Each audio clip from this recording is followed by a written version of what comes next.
So how do these values from our educational vision connect to the origins of IH for you, Jeremy?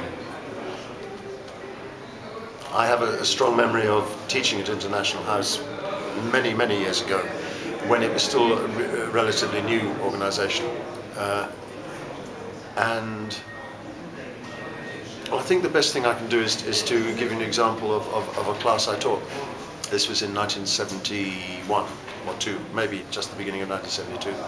And I ran a discussion class. And in my class I had a bunch of Israelis and some Palestinians in the same class. Now, of course, it was before some of the really heavy intifadas, but the point of this story is just to say that we had a rip-roaring discussion class. It was kind of edgy and kind of fun. And I was proud to be there. I felt that I was doing something special. Of course, it was just teaching a discussion class.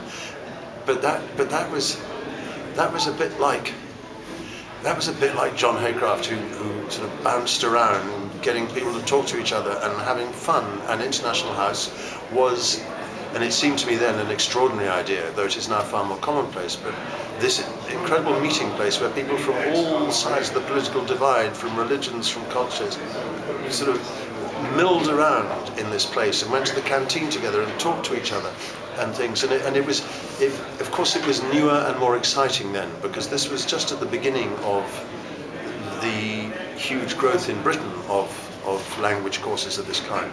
And it seemed to me as a young man quite spectacular and wonderful.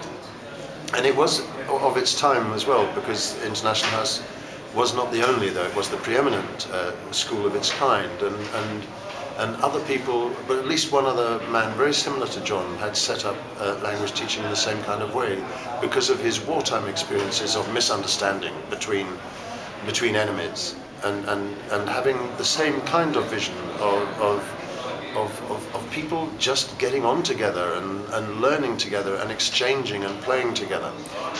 And I, as I said, as a young man, I was 24 at the time. International House for me was the greatest and best introduction to an international world that you can imagine. And because of my age, this was before the ubiquity of travel in and across continents and so on and so forth. So that's very much part of my feeling about International House.